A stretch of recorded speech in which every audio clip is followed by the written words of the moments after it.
L'invité de la rédaction, présenté par Laura Sahin. Bonjour à tous et bienvenue dans votre rendez-vous de la mi-journée. Aujourd'hui, j'ai le plaisir de recevoir Chaim Bendaou. Bonjour. Bonjour. Vous Bonjour à êtes toute la communauté. Bonne fête de Pessah. Rabbin de la synagogue Ohel Yaakov dans le 14e arrondissement de Marseille. Merci beaucoup d'être avec nous dans les studios de Radio JM. On vous reçoit régulièrement pour parler de vos nombreuses initiatives de dialogue interreligieux. C'est ce qui fait un peu votre marque de fabrique et c'est tout à votre honneur. Chaim, j'aimerais revenir tout d'abord sur votre parcours parce qu'on a envie de savoir justement d'où ça vous vient, ce besoin de fraternité, cette ouverture vers les autres. D'où vient ce leitmotiv ? J'ai eu la chance de grandir dans le 93. Région parisienne. Région parisienne, où j'ai été petit scolarisé au Marnaude. Et il y a toujours eu ce vivre ensemble qu'on a tout le temps eu sans... Il n'y avait pas de barrage à l'époque, maintenant ça existe. Ouais. À l'époque, il n'y en avait pas. Et j'avais une famille qui était très ouverte sur l'extérieur. On recevait, on était dans la HLM, donc on recevait, on partageait. Et bon, après, j'ai pas mal bourlingué à droite à gauche aussi, suite à pas mal de... Bon, enfin bref, ça c'est perso. Mais quand je suis rentré dans le monde de la yeshiva, ça c'est intéressant ça, j'ai fermé certaines portes dans mon cerveau d'ouverture. Je me suis consacré à l'étude. Je suis rentré, je devais avoir 11 ans. Et mais j'avais toujours cette dimension sociale d'aller aider. Il fallait que j'aide. Oh, c'est un problème ça, j'ai pas le temps de voir le psy. En plus il paraît que ça coûte très très cher en ce moment. Et quand je suis ressorti de la yeshiva, chacun doit choisir une ville ou un quartier, et j'ai voulu un quartier populaire avec des idées bien arrêtées quand même, hein, en rentrant dans ce quartier populaire. Bien fermé, des textes bien fermés que j'ai dû reconstruire et relire. Et c'est les gens du 14e arrondissement de ma communauté et toutes confessions confondues qui m'ont redonné le fait de redescendre sur terre. Et ça, je l'en remercie tous les jours, quoi. Dire que je peux donner, j'ai pas de mal à donner 2 anecdotes. Il y en a une que j'ai donnée devant le Grand Rabbin de France, d'ailleurs, qui est en plein discours. Il y avait une tonne de monde. Et j'ai donné l'anecdote de mon père, qui un jour, donc je rentre à la yeshiva et de temps en temps, le Shabbat, je passais chez mes parents. Et c'est extraordinaire. Et je dis, papa, tu sais, on a un problème parce que quand tu fais le kiddush du Shabbat, t'éteins la télé. Et c'est pas très bon ça, parce que t'éteins, tu vois, c'est un péché, et après tu la rallumes. Et un jour il vient me chercher à la gare de Val-de-Fontenay, avec la voiture, il me dit, j'ai trouvé la solution à ton problème, j'ai acheté un meuble où la télé reste allumée mais les portes se ferment. Donc quand on fait le kidouche, on ferme les portes, génial. Et quand on fait le kidouche, on ouvre les portes. Et ça, jeune, je l'ai mal vécu. Et maintenant, je remercie, parce que c'est ce qui m'a permis de vivre, même une parole du Rav était extraordinaire. J'ai dit, d'ailleurs, c'est Pessar en plus. Je lui ai dit, j'ai tellement appris les lois de Pessar à la Yeshiva, donc le premier Pessar, je le fais chez moi. Et je dis au Rav, je vais faire Pessar chez moi, la matzah, la vaisselle. Il m'a dit, va chez toi, fais Pessar chez toi.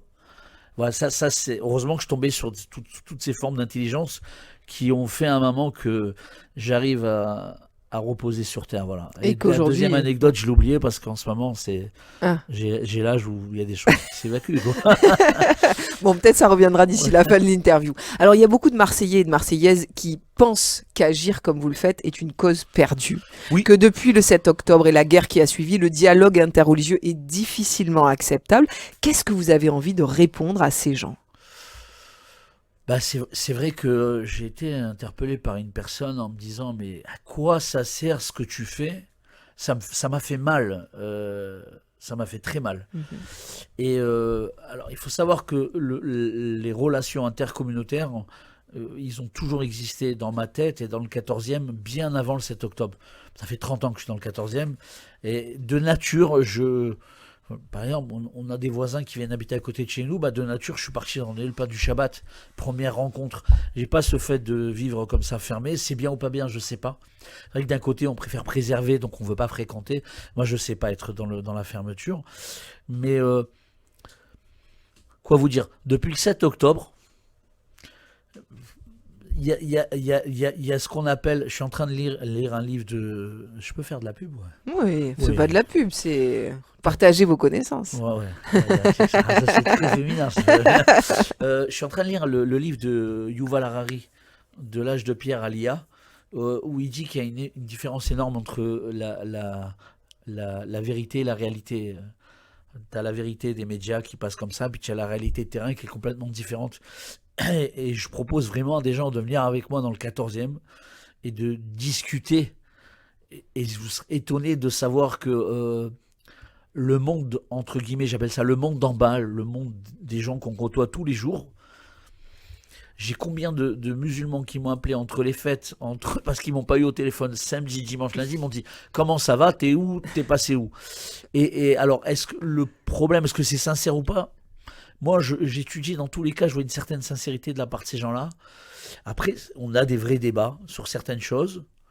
Euh, vous allez être étonné aussi quand vous rentrez dans une mosquée, ce qui m'arrive très souvent, et je me fais un point d'honneur d'exister dans tous les endroits où on n'est pas censé apparaître. Pour que d'abord, on sache c'est quoi un juif, pas le juif de la télé ou le juif qu'on pense avoir.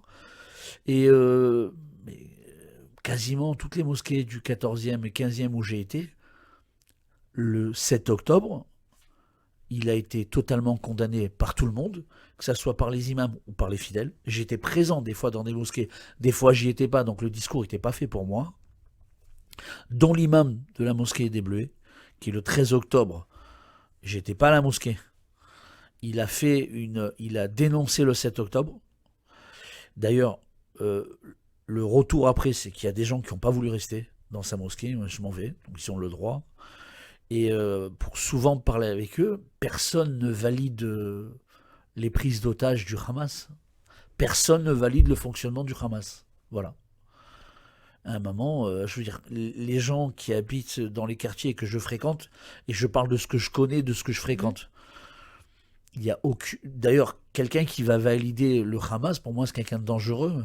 Quelqu'un qui va valider tout extrême est quelqu'un de dangereux.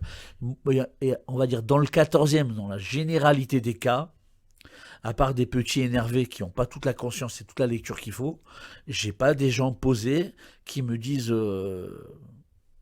ce qui est arrivé le 7 octobre, c'est normal. Non, c'est pas normal. Ça c'est clair que c'est pas normal. C'est important d'entendre cette parole, Chaim Bendao, parce C'est que... important même pour moi. Ouais. Oui. C'est important de l'avoir entendu. D'ailleurs, le lendemain du 7 octobre, je suis parti dans les mosquées. Et je me suis dit, tu te rends compte que c'est toi qui as peur en rentrant dans la mosquée? C'est bizarre, Chaim, quand même. Et à un moment, j'aime aller au contact et je m'en fous. Un jour, il y a un journaliste qui m'a dit mais pourquoi vous parlez avec des imams qui sont peut-être radicalisés? Je vais pas aller voir l'imam qui est d'accord avec moi dès le début. Je voulais faire avancer le débat, en fait. Oui, c'est important, le mot débat. Il est très différent du mot procès, où c'est tranché, c'est condamné. Le débat, il y a de l'évolution, je perds un peu, tu perds un peu, on avance, on discute. Et à un moment, il y a vraiment un équilibre qui se fait. Et je dis encore une fois, vous allez être étonnés du vivre qu'il peut y avoir dans les quartiers nord. Mais justement, cet espoir que vous portez, est-ce qu'elle n'est pas due à toutes les initiatives que vous menez avec vos collègues d'autres confessions, des imams, des prêtres dans les écoles? Finalement, vous voyez un petit peu le résultat de toutes ces prises de parole, de ces débats, de ces échanges que vous créez avec ces jeunes dans les quartiers, au sein des groupes de supporters à l'OM. Je veux dire, vous faites ce travail petit à petit et finalement, vous voyez le résultat. C'est ça qui vous donne de l'espoir aussi. Alors, je vais être honnête, le résultat, il y était déjà, seulement... ça vous conforte alors? Non, je ne l'écoutais pas, parce que je ne fréquentais pas. Mais je veux dire, en vrai, c'est foncièrement la majorité des gens, même sans les fréquenter dans les quartiers, quand vous leur demandez leur avis sur le 7 octobre, sans qu'ils me connaissent, sans que j'ai fait un travail avec eux en direct, personne ne valide le 7 octobre. Il faut être fou pour valider le 7 octobre. Il faut être fou aussi pour valider... toute mort de civil. Combien de fois les imams, j'étais dans les mosquées, qu'ils ont dit un civil, ça reste un civil, peu importe d'où il vient. Bien alors, sûr. Voilà, je veux dire... et puis c'est très bizarre, parce qu'on est un peu bizarre, nous. Ça veut dire... celui-là, il est pour Israël, celui-là est pour la Palestine, mais mon voisin est arabe, je l'adore. Et l'arabe dit mon voisin est juif, je l'adore. À un moment, je veux dire, c'est tout mélangé. Il faut créer du monde de la nuance. Et puis, de toutes les manières, ce que j'ai dit à Notre-Dame Moi, je fais beaucoup d'erreurs dans tout ce qui est mémoire. Là. Notre-Dame de la Garde, c'est ça? Oui, à Notre-Dame de la Garde, quand vous avez créé le Voilà. rassemblement Enfin, la vérité, c'est grâce à Rachid, parce que moi, la vérité, j'ai pas les bras longs. Rachid Zerwal, Voilà, qui est à la j'ai pas tête les- lui, de... grâce à Dieu, il a des bras. Baruch Hashem, que Dieu lui donne, il est extraordinaire. À un moment, on est tous énervés de la situation. La question, c'est qu'est-ce qu'on fait? Je peux vous donner un exemple très simple. Euh, j'ai pris l'initiative avec ma communauté. Je leur ai dit, écoutez les gars, vous savez ce qu'on va faire? D'habitude, il y a une chaise en plus pour Elion Avi ou pour un invité qui viendrait. D'ailleurs, j'ai une petite. Je peux raconter. Quand je parle, voilà, Alors, finissez d'abord l'anecdote Ouais, première. pas, ouais. Voilà, parce que 2 anecdotes croisées, on s'en sort Oui, plus. ça, j'ai déjà oublié l'autre déjà. Je leur ai dit, on va faire une chaise avec un ruban jaune pour les otages qui passent pas Pessar chez eux. Mhm. Et j'ai dit ça, c'est le 6e enfant. Il y a le 5e enfant, comme il dit le Rabbi Lubavitch, qui sait pas que c'est Pessar, qui sait pas le lire, qui sait pas l'écrire, qui sait même plus où il est. Et il y a le 6e qui voudrait faire Pessar, mais qui peut pas le faire. Mais à un moment, t'as posé la chaise, t'as posé le ruban. Ça ouvre un débat à table avec mes enfants en bas âge. C'est bien d'avoir posé le ruban, c'est bien d'avoir mis des photos des otages, c'est bien d'avoir fait des manifs. Ok, mais derrière, tu véhicules quoi? À tes enfants, tu veux leur transmettre quoi? Tu peux leur transmettre, ils sont otages, c'est pourriture, nanana, et tout le discours que tu peux avoir à table. Pessar, mais pourquoi mettre de l'aine dans la tête d'un enfant? C'est une génération sacrifiée. Ou bien voilà, il y a les otages, il y a des gens qui payent pour des autres. Ceux qui ont pris les otages sont pas bien. Il y a d'autres otages dans le monde. Voilà, ça c'est une manière de travailler pédagogiquement parlant. Et en plus, je vous dis un truc, je pense pas que tous les âges dans notre communauté soient aptes à être dans un discours d'adulte. Ça, c'est important de le mettre en avant. De la même manière que quand on est devant une télé, devant des médias ou devant un film un peu incorrect, on change de chaîne pour nos enfants, de la même manière, il faudrait des fois pas avoir... Il y a des discours avec certains âges qui vont en face. Alors on reproche aux communautés où on a des enfants qui, entre guillemets, se radicalisent envers le peuple juif rapidement parce qu'ils entendent des propos qui sont pas agréables, faisons pas la même erreur.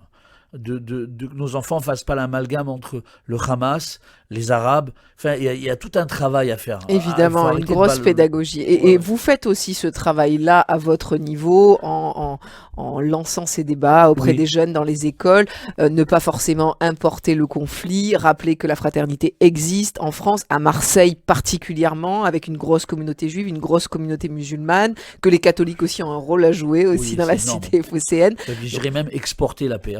Ouais. Voilà, et que ça parte de là en fait. Ça c'est intéressant. Moi, de toutes les manières, si j'ai un choix de chemin à faire, c'est celui-là. Le chemin de la paix. Exactement. Voilà. C'est celui que vous choisissez. C'est celui.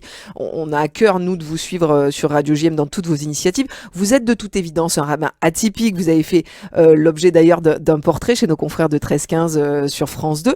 Est-ce que le grand rabbin de Marseille, le grand rabbin de France, ces rabbins-là sont toujours en phase avec vos initiatives, avec vos discours? Est-ce que vous avez de temps en temps des messages en disant mais merci Chaim ou attention, là j'aurais pas dit ça, j'aurais pas fait ça? Est-ce que vous êtes en lien avec ces responsables religieux? Il y a un truc, elle est belle cette question. Elle est très magnifique cette question. J'avance jamais sans le conseil de mes maîtres. Même aujourd'hui, passer à la radio pour moi c'est énorme parce que normalement, Chol HaMoed, je travaille pas, je touche pas d'argent, j'écris pas, je fais rien. J'ai une liste de 23 rabbinim, donc comme ça il y a pas, j'ai du plus orthodoxe au moins orthodoxe, comme ça il y a pas de genre t'écris à qui ça t'arrange. J'ai dit est-ce que je peux passer à la radio? J'ai une réponse magnifique du Rav Amram, je l'adore. Il m'a dit vas-y c'est pour faire du bien, mais regarde si toi ça te fait plaisir d'abord. J'ai une réponse. Bon c'est le cas. Ah oui. Bon, alors ça va. Et j'ai une réponse d'un bonhomme que j'adore. Moi, je l'appelle Rav, mais c'est Shmuel Lasri, un homme extraordinaire, qui m'a dit fonce. Et j'ai une réponse d'un futur, je pense qu'il va faire un chemin à Marseille énorme. C'est Samuel Lévy, qui m'a dit. Il est assez dans les références, j'aime beaucoup. Donc j'évolue toujours j'évolue pas seul. Maintenant, je suis pas mal de fois en contact par écrit, et des fois même au téléphone, Et c'est un mérite, parce que tout le travail qu'il a, j'imagine, il n'a pas qu'à gérer Khaïm Mendao. J'ai souvent le grand rabbin de France au téléphone, qui encourage le travail que je fais, et qui des fois me dit, méfie-toi, fais quand même attention. Et je sais que ça part d'un homme qui a envie que ça avance. Voilà. Ça part pas de quelqu'un qui est jaloux ou quoi que ce soit. Voilà. Donc il est en phase avec ce que vous faites, ce que vous dites et ce que vous portez aussi, parce que vous portez un message qui est aussi différent. Et ça c'est quand même important de le souligner. Oui, après, je pense qu'on est plein à porter ce message-là, seulement... On l'entend pas forcément, mais vous exposez. Mais pourtant, c'est un message qu'on... je veux dire, tu vas au marché Castellane, voilà, aujourd'hui ou demain, Fudge et Robeux, ils déballent ensemble. Il y a peut-être quelques accrochages, mais au bar, tu vas, on boit un coup ensemble. Je veux dire, non, dans la vie, au quotidien, il n'y a pas... D'ailleurs, il n'y a pas... Après, attention, Marseille, c'est... Je suis pas content d'ailleurs, parce que là je roulais aujourd'hui, Vieux-Port, le grand kiff, ce social, j'ai dit à HM, je fais quelque chose. Ça fait 30 ans que je suis là. Ça dure depuis trop longtemps. Surtout qu'à Paris il fait beau, donc il y a un vrai problème. Il y a un vrai problème. Prenez la Courneuve, Aubervilliers, tout ça, tous ces quartiers aussi. T'as des écoles juives, t'as des mosquées. Il y a des agressions, oui, mais il y a un vivre ensemble qui est énorme. Donc en vrai, voilà, bon, on met Marseille en avant, parce que Marseille, ça reste la capitale à tous les niveaux. Mais partout c'est comme ça, oui. partout. Voilà. Maintenant, c'est vrai qu'il y a beaucoup. On parle beaucoup d'actes antisémites. Ça me fait de la peine à chaque fois.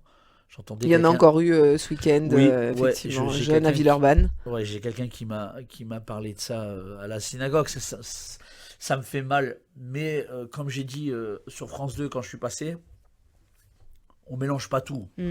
Vous créez le monde de la nuance. C'est-à-dire, à un moment, c'est un gars qui a fait un truc. C'est vrai que ça crée un climat anxiogène au sein de la communauté. Mais moi, justement, je suis entre pas moi, mais je veux dire, l'ambiance que j'essaye de donner, c'est le contre-climat anxiogène. C'est regardez, il y a des trucs qui se passent bien, mais pas bien, super bien. Je veux dire, voilà.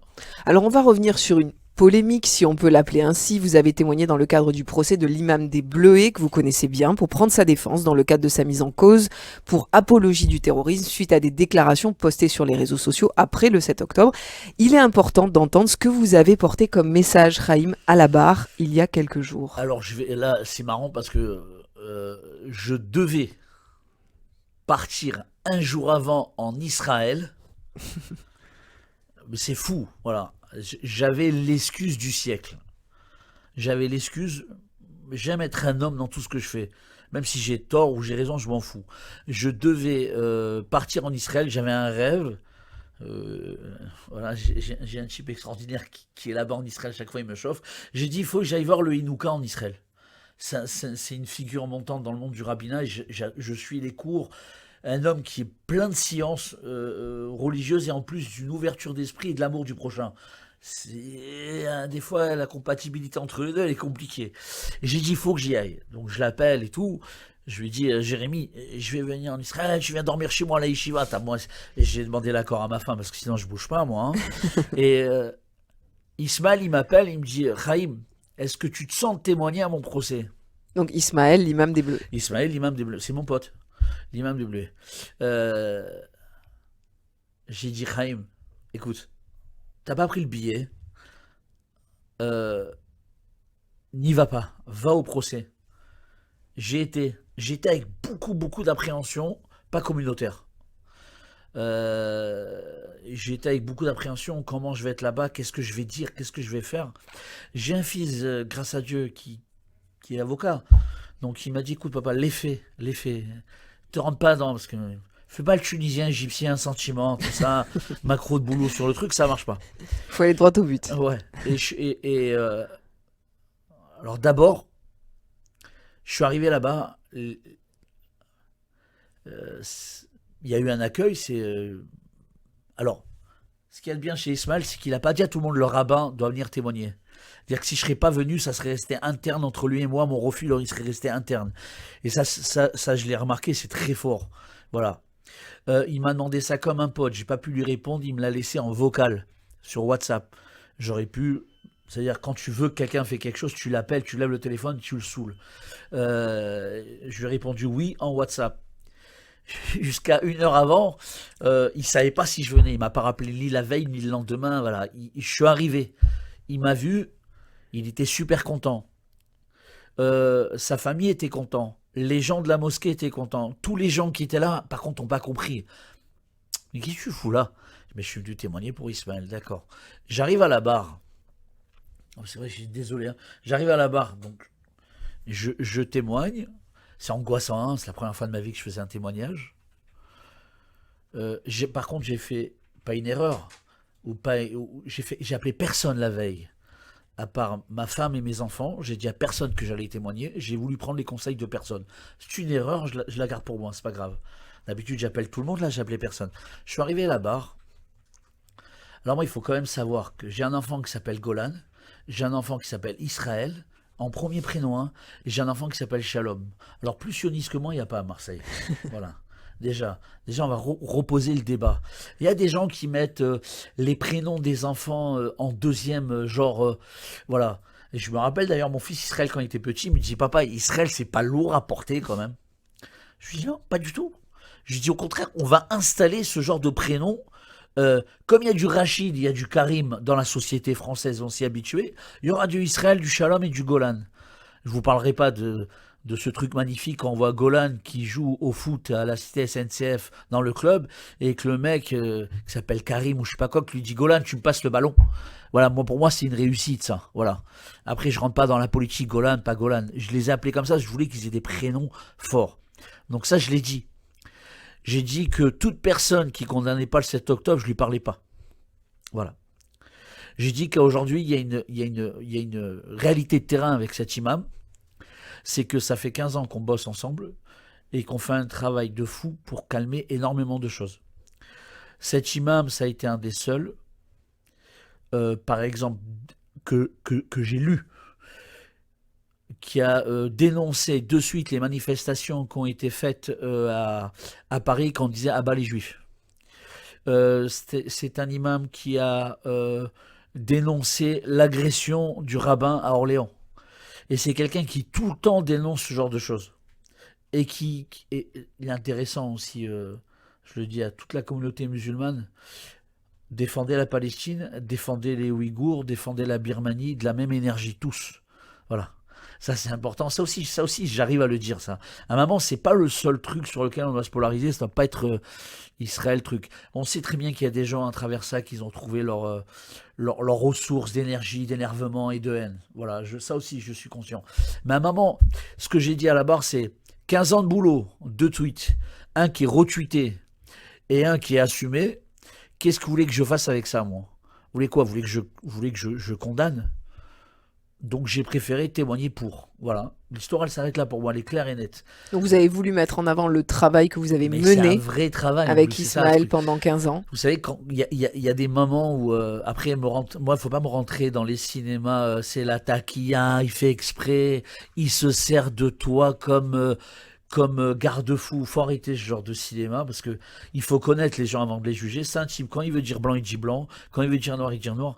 Après, quand vous rentrez chez quelqu'un, vous regardez un match ensemble, quand il y a un truc, je le dis tout le temps, quand des enfants d'une personne adulte, elle vous voit dans la rue, comme les enfants de cet imam, et que spontanément, la première chose qu'ils ont, c'est de vous sauter dans les bras, de vous embrasser, de vous dire bonjour, c'est-à-dire qu'à la maison, ça parle pas.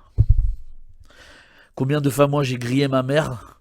Combien de fois j'ai grillé ma mère? À chaque fois, je le dis. Combien de fois j'ai grillé ma mère? Quand elle me disait, ah, elle est gentille, la voisine. Et devant la voisine, je disais, mais tu m'as dit qu'elle était pas gentille. Moi, je me suis pris une tarte à la Roger Federer. J'étais au sol. Mais parce qu'à un moment, tu transpires ce qui se passe à la maison. Et quand tu vois, même quand j'arrive à la mosquée de manière, comment dire ça? Je sais pas comment on dit. Sans prévenir. Ouais, parce que tellement je fais de l'hébreu, j'oublie le français. Bonne excuse. C'est ça. Sans prévenir, mais normal, il te parle normalement, il y a pas de, on n'a pas eu un double discours avant que tu viennes, après que tu viennes. Après, je dis pas que tout est clair, tout est limpide, mais je veux dire, non, il y a des échanges, il y a des vrais trucs. Des fois, on n'est pas d'accord. Je vous donne une anecdote qu'on a eue ensemble. Quand mon ami intime Ben Haddad, il s'est fait assassiner à Djerba, Et ça, je peux vous dire que ça a été pour moi la fin du monde quand j'ai reçu l'appel à 3 heures du matin. J'ai Ismaël, mon pote, qui m'appelle le matin. Il me dit « Oh Ben, il est mort ». Je lui dis « J'ai pas envie de te parler, tu m'as saoulé ». J'ai raccroché. Pourquoi ? Parce que dans ma tête, lui, il était responsable de ça. Après, on a reparlé ensemble. Je me suis excusé. Mais c'est ça un travail de... Je peux vous donner une anecdote magnifique que je raconte dans toutes les écoles. Je la raconte dans toutes les écoles et je veux qu'elle soit entendue. J'attends ma femme qui fait les courses. Comme toute femme qui fait les courses, 3 minutes montre en main en général. Quand une femme elle fait les courses, c'est 3 minutes. Pas plus. Voilà. En vrai, 3 minutes, c'est 1 heure. Je suis dans la voiture, je suis bien garé. Et t'as un rebeu qui passe avec son scooter entre 2 voitures, dont ma voiture, et qui me dit « Ouais, ils vont bouffer le monde, ces gens-là. » Je sors, en plus, c'était le lendemain des 1000. Où pour moi, je me suis cru, ça y est, le monde, il a apaisé. Chaim, t'as fait un travail de fou.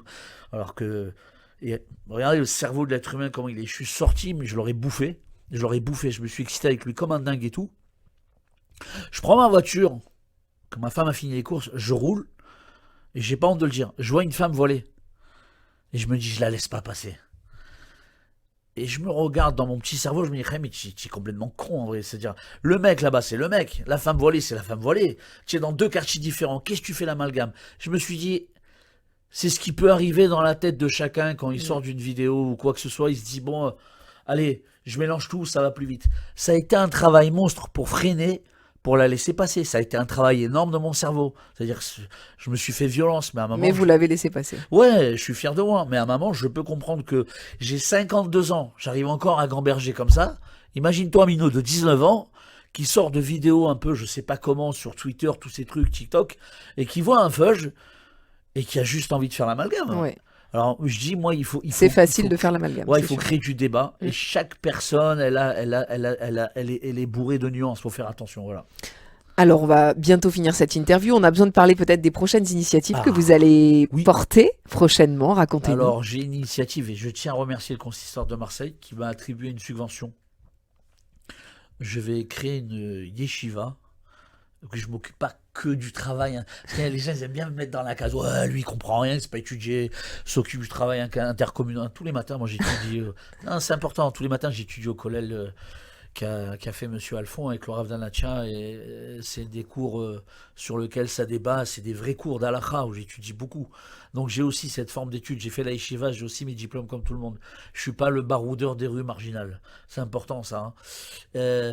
On va former une yeshiva où on va changer les bancs, on va faire des systèmes de bancs d'études. Et comment j'ai eu cette idée ? Bon, depuis des années, j'ai envie de faire une yeshiva, c'est mon rêve, ça, d'enseigner et de faire venir des gens de l'extérieur qui pourront donner des cours pour tout celui qui veut étudier. C'est toute ma formation. Mais j'étais à Londres avec une organisation qui s'occupe de la formation des rabbins pour les réactualiser. Là-bas, j'ai vu comment la synagogue a été faite avec des bancs, des casiers comme les yeshivas. Et je dis, je rentre, je veux la même chose. Et donc, vous l'avez obtenu du consistoire. J'ai eu la subvention du consistoire. Ça aussi, c'est important. Le consistoire, il me soutient beaucoup dans les actions que je fais. C'est vrai que des fois, le président, il m'appelle et je l'adore. Il me recadre. Je sais pas, été un peu loin. Mais c'est pas grave. On reste amis. C'est le débat. Voilà. Et on va faire une yeshiva. On va étudier, parce qu'il n'y a pas mieux que l'étude, pour grandir et pour pas se faire lobotomiser par les gens qui vont lire pour nous les textes. C'est important. Après... j'ai tout listé là. Très bien, mais c'est bien d'avoir un petit ma femme petite contente, note. elle me dirait, t'as changé. Le 9 mai, j'interviens à l'FSJU pour sur le travail qu'on peut faire dans les quartiers et un peu dédiaboliser finalement les quartiers, peu importe où ils soient. Le 15 mai, j'interviens sur la fête de Shavuot avec un prêtre Raphaël Deschartreux, à l'église. Pas dans l'église, ne me lapidez pas, dans une salle à côté à Saint-Barnabé. Le 22 avril, on a créé un groupe, il y avait imam rabbin, il y avait un groupe imam prêtre, et nous on a créé imam rabbin prêtre. Voilà, il me manquait ce groupe-là, donc le 22 avril, on a la deuxième rencontre avec Ismaël et d'autres imams. Qui va avoir lieu où ? Thierry Alfano, normalement c'est à l'église Saint-Joseph, dans la salle d'à côté de l'église, pas dans l'église. Ça sera sur le sacrifice. Et ça, c'est ouvert à tous ? Non, non. C'est Sur pas ouvert. inscription. On débat ensemble. D'accord. Et normalement, on va, avec le temps, on va poser des écrits. J'espère sortir un bouquin avec 3 visions, par exemple sur la notion du sacrifice, sur la notion du jeûne. Voilà, sur tout ça. Je veux arriver à créer des écrits qui restent. Voilà. Et des ponts entre les religions Oui, aussi. pas des écrits figés, des écrits qui évoluent. Après, tatin. Alors, 22 avril. Donc 22 avril, c'est fait. Oh, c'est fait, grâce à Dieu. Alors, dans les collèges, j'interviens le 12 mai, le 20 mai, le 21 mai, et je reçois des écoles le 9 mai et le 4 juin à la synagogue. Ça, c'est beau, ça. Donc, déjà, quand on intervient 3 fois dans les écoles, c'est magnifique, mais quand tu reçois les écoles à la synagogue, il faut savoir que les écoles qu'on reçoit à la synagogue, c'est une sortie où les parents peuvent cocher il vient pas. Les parents cochent tous oui. C'est une école publique. Hein. Non, école privée catholique Mhm. où il y a des enfants Musulmans aussi. Musulmans, Mhm. tout à fait.